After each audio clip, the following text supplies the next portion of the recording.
ಆತ್ಮೀಯ H16 news ಅರ್ಥಾತ್ ಹೇ ಸೀತಾರಾಮ್ಗೆ ಸ್ವಾಗತ. ನಾನು ನಿಮ್ಮವ MI ಅಥವಾ ಮಲ್ಲಪ್ಪ ಜೋತವರ್. ಆತ್ಮೀಯರೇ, ಹುಕ್ಕೇರಿ ವಿದ್ಯುತ್ ಸಂಘದ ಚುನಾವಣೆ 28ಕ್ಕೆ ಬಂತು.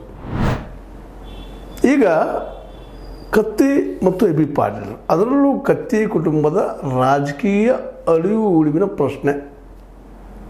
ಯಾಕಂತಂದ್ರೆ ಈ ಸಲ ಅತ್ಯಂತ ಸಮತೋಲನದ ಅಥವಾ ನೆಕ್ ಟು ನೆಕ್ ಅಂತೀವಿ ನಾವು, ಅಲ್ಲಿ ಹೋರಾಟ ಸ್ಟಾರ್ಟ್ ಆಗಿಬಿಡೋದು.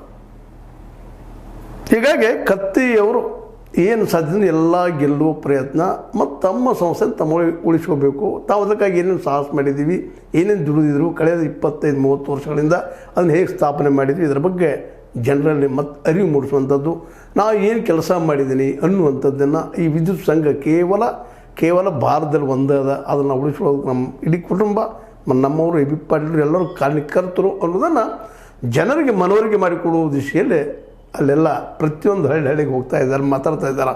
ಯಮಗನಮಡಿ ಏರಿಯಾದಲ್ಲಿ ಹೋಗ್ತಾ ಇದ್ದಾರೆ, ಹುಕ್ಕೇರಿಯಲ್ಲಂತೂ ಕೇಳೋ ಹಾಗಿಲ್ಲ, ಪ್ರತಿಯೊಂದು ಮನೆಗೆ ಹೋಗ್ತಾ ಇದ್ದಾರೆ, ಭೇಟಿ ಆಗ್ತಾ ಇದ್ದಾರೆ. ಇದು ಬಹಳ ಮಹತ್ವದ ಇಲೆಕ್ಷನ್ ಅವ್ರಿಗೆ ಆಗಿದೆ.